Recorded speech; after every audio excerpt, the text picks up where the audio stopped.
దండాలలో మంచిగున్నారా? అయితే ఈడ ఎన్నో చాలా మంది ఉన్నారు. మరి ఏడుకొచ్చింది రాజక్క అనుకుంటున్నారా?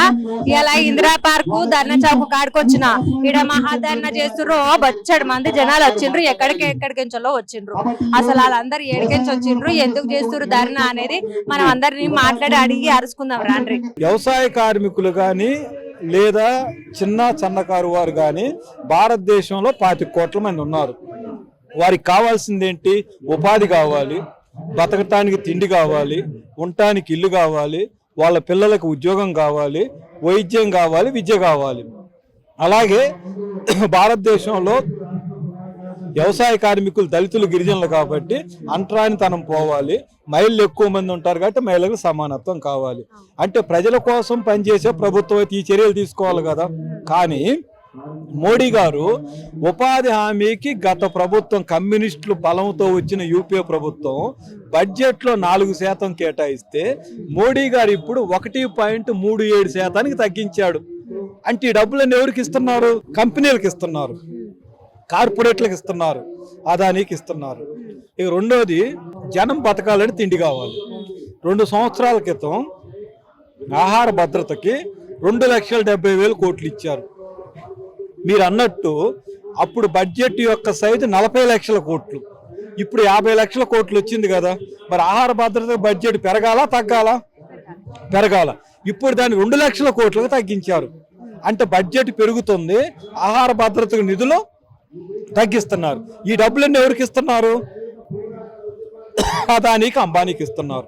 ఆధార్ని అనుసంధానం చేస్తూ సుమారు 6 కోట్ల రేషన్ కార్డులు రద్దు చేశారు. అంటే ఉపాధికి డబ్బులు తగ్గుతున్నాయి, తర్వాత అలాగే ఆహార భద్రతకి డబ్బులు తగ్గుతున్నాయి, రైతులకు ఇచ్చే ఫెర్టిలైజర్స్ పెస్టిసైడ్కి రైతుల బడ్జెట్ తగ్గుతుంది. రైతుల కోసం పనిచేసే వాళ్ళు అయితే భూములు ఎవరికి ఇవ్వాలి? హైదరాబాద్లో కంపెనీ వాడు ఉంటాడు, లేదా ఒక పారిశ్రామికవేత్త ఉంటాడు, ఒక పెద్ద అధికారి ఉంటాడు, ఇతనికి భూములు ఇవ్వాలా? లేదు గ్రామాల్లో ఉన్నటువంటి వ్యవసాయ కార్మికులకి కౌలుదారులకు భూములు ఇవ్వాలా? చెప్పండి అమ్మా.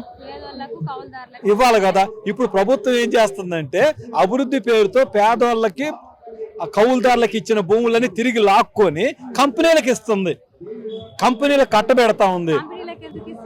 కంపెనీలకు ఎందుకు ఇస్తున్నారంటే ఈ ప్రభుత్వానికి ఓట్లేసేది ప్రజలు, కానీ ప్రభుత్వం మీద ప్రజలకు నమ్మకం ఉండడం లేదు. కాబట్టి ప్రజలని ఓట్లతో కొనాలి, డబ్బుతో కొనాలి.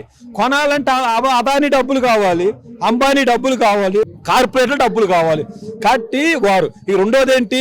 ఎంపీలుగా ఎమ్మెల్యేలుగా పోటీ చేసే వాళ్ళు గతంలో సర్వీస్ చేసే వాళ్ళు ఉన్నారు.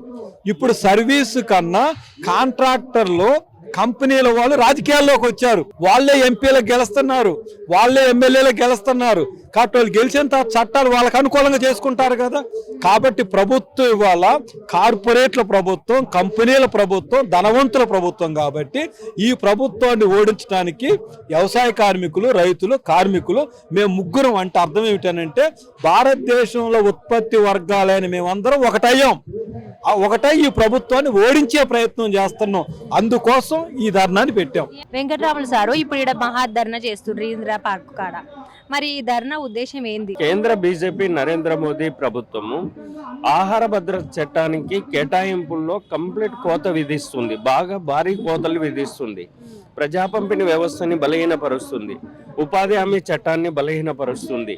కాబట్టి వీటన్నిటిని బలహీనపరుస్తుంది. కాబట్టి ఈ దేశంలో ఉన్నటువంటి వ్యవసాయ కార్మికులకు సంపూర్ణమైనటువంటి తిండి దొరకాలనంటే ఉపాధి హామీ చట్టం బలపడాలి. ఉపాధి హామీకి సరైనటువంటి నిధులు కేటాయించాలి. తెలంగాణ రాష్ట్రంలో మినిమం ఒక 5,000 కోట్లు గిన కేంద్ర ప్రభుత్వం ఇవ్వగలిగితే సబ్సెంట్గా పేదవానికి పని దొరుకుతుంది. అది మేము కోరుతున్నాం. వాడు ఎప్పుడు పని అడిగితే అప్పుడు ఇవ్వాలి. ఆ పరిస్థితి రావాలంటే బడ్జెట్ లో కేటాయింపులు ఉండాలి అనేటటువంటి మేము డిమాండ్ చేస్తున్నాం. కొత్త కొత్త చట్టాలను తీసుకొస్తున్నాము, పేదలకు పనికొచ్చేటట్టు మేలు చేసేటట్టే మేము చట్టాలను పెడుతున్నాము అని అంటుంది కదా. మరి మీరు ఎందుకు గిట్లా కొట్లాడు? కనీస వేతనం దేశంలో రోజుకి 179 రూపాయలు ఉండాలని నిర్ణయం చేశాడు. ధరలు పెంచుతున్నాడు. ఈరోజు డీజిల్ మీద సెస్ చేశాడు, డీజిల్ ధరలు పెంచాడు, పెట్రోల్ ధరలు పెంచాడు. ఈరోజు మార్కెట్లో పోతే మనం ఉప్పు కొనలేము, ఉల్లిగడ్డ కొనలేము, బియ్యం కొనలేము. వచ్చే జీతానికి దానికి సరిపోదు. నరేంద్ర మోడీ గారు జీతం పెంచుకున్నాడు, ఎంపీల జీతం పెంచుకున్నారు, మన రాష్ట్రంలో ముఖ్యమంత్రి జీతం పెరిగింది, ఎమ్మెల్యేల జీతం పెరిగింది, మంత్రుల జీతం పెరిగింది. మరి ఇటు బతకాలి కదా ఆ చట్టం వల్ల. కమ్యూనిస్టులు కొట్లాడి, ప్రజా సంఘాలు కొట్లాడి 100 రోజుల పని, ఉపాధి హామీ, కరువు పని, దాని కమ్యూనిస్టుల పని అంటారు, ఆ పని తీసుకొచ్చారు. ఉపాధి హామీ పని, ఆ పథకం, ఆ స్కీము ఆ స్కీమ్ని మున్సిపాలిటీ తీసుకొచ్చి పేదోడు బో పెట్టమంటున్నాం, పెడతలేడు. కూలి 100 రోజుల పని పోతే 100 రూపాయలు రావట్లేవు. కేరళలో 600 రూపాయలు వస్తున్నాయి. ఇది పేదలు పెరిగిపోతుంది, చూస్తున్నాం కదా. పెద్దోళ్ళ ఆస్తులు పెరిగిపోతున్నాయి, పేదరికం పెరిగిపోతుంది, దారిద్ర్యం పెరిగిపోతుంది, ఆకలి పెరిగిపోతుంది, పౌష్టికాలు లేకపోతే పిల్లలు చచ్చిపోతున్నారు. వాడి బో పెట్టాలంటున్నాం. పంటలకు మద్దతు ధర గ్యారంటీ చేస్తూ చట్టం తీసుకొస్తా అన్నది. ఆ చట్టం చేయలేదు. ఈరోజు చట్టం చేయకపోగా ఈరోజు ఉన్నటువంటి హక్కుల్ని కూడా రైతాంగానికి వాటిని తొలగించే దానికోసం ఈరోజు పూనుకున్నది. మొదటిది ఏంటంటే ఈరోజు ఎరువులకు ఇస్తున్నటువంటి సబ్సిడీ ఉంది రైతులకు.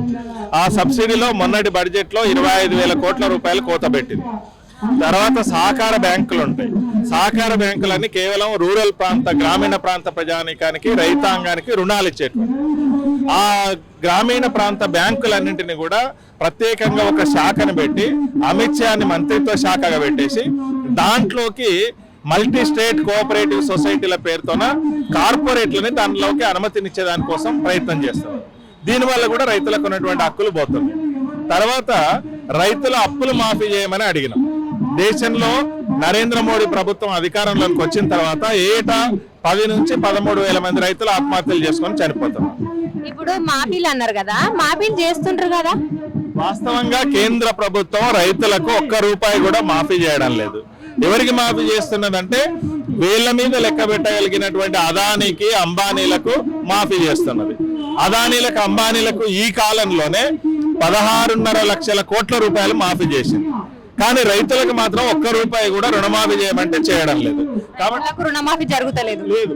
కాబట్టి రైతుల రుణాలు మాఫీ చేయాలి. ఈ దేశానికి అన్నం పెడుతున్నటువంటి అన్నదాత, ఈ దేశంలో అత్యధిక మందికి ఉపాధిని చూపిస్తున్నటువంటి వ్యవసాయ రంగము, వాళ్ళకి మాత్రం రుణాలు మాఫీ చేయడం లేదు.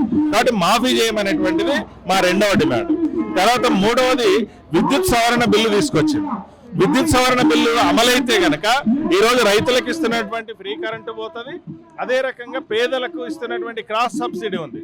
ఈరోజు పేద మధ్యతరగతి ప్రజానీకానికి కూడా అదనంగా 100 యూనిట్లు కాల్చేటువంటి కుటుంబానికి ఈ విద్యుత్ సవరణ బిల్లే కనుక అమలైతే 800 నుంచి 1000 రూపాయలు అదనంగా భారం పడుతుంది.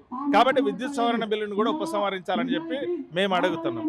తర్వాత రైతులు పంటలకు బీమా ఉంది.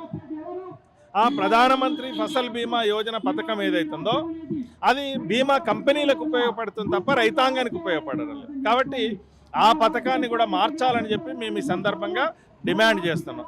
దాంతోపాటు కార్మికుల డిమాండ్లు ఉన్నాయి, వ్యవసాయ కూలీల డిమాండ్లు ఉన్నాయి. వీటన్నింటినీ కలిపి దేశవ్యాప్తంగా అన్ని జిల్లా కేంద్రాల్లో ధర్నాలు జరుగుతున్నాయి. అందులో భాగంగానే మన తెలంగాణ రాష్ట్రంలోని అన్ని జిల్లా కేంద్రాల్లో ధర్నాలు జరుగుతున్నాయి. ఇక్కడ కూడా ధర్నా నిర్వహిస్తున్నాం. కేంద్ర ప్రభుత్వంతో పాటు రాష్ట్రం ఇచ్చినటువంటి హామీలు కూడా ఉన్నాయి. వాటన్నింటిని పంటలకు బోనస్ ఇక్కడ హామీ ఇచ్చున్నారు. అదే రకంగా రైతు భరోసా హామీ ఇచ్చున్నారు, రుణమాఫీ హామీ ఇచ్చున్నారు. వీటన్నింటినీ అమలు చేయమని చెప్పి డిమాండ్ చేస్తూ ఈరోజు శాంతియుతంగా మేము ధర్నా నిర్వహించినాం. కేంద్ర రాష్ట్ర ప్రభుత్వాలు కనుక దిగి రాకపోతే మా ఆందోళన పోరాటాలని దేశవ్యాప్తంగా మరింత ఉధృతంగా నిర్వహిస్తాం. బీజేపీ ప్రభుత్వం వచ్చిన తర్వాత కార్మికులను, రైతులను వ్యతిరేకంగా అనేక చట్టాలను రద్దు చేస్తూ ఈరోజు అనేక విధాలుగా కార్మికులు కానీ రైతులను నాశనం చేస్తూ అనేక ఇబ్బందుల్లో గురి చేస్తున్నది. ఇది ఇలా మనం ఈ ప్రభుత్వంలో చూస్తున్నాం. చూసిండ్రు కదా, ఇక్కడ మహాధర్నా ఇందిరా పార్క్ దగ్గర కార్మిక సంఘాలు, రైతు సంఘాలు అన్ని వీళ్ళందరూ ఎవరెవరికైతే అన్యాయం జరుగుతుందో కేంద్ర సర్కార్ నుంచి వాళ్ళందరూ ఇక్కడికి వచ్చి కొట్లాడుతున్నారు. మాకు అన్యాయం జరగొద్దు, మా చట్టాలని, మాకు మేలు చెయ్యని చట్టాలని వెనకకు తీసుకోవాలని వీళ్ళంతా ధర్నా చేసి మహాధర్నా ద్వారా కోరుతున్నారు సర్కార్ని.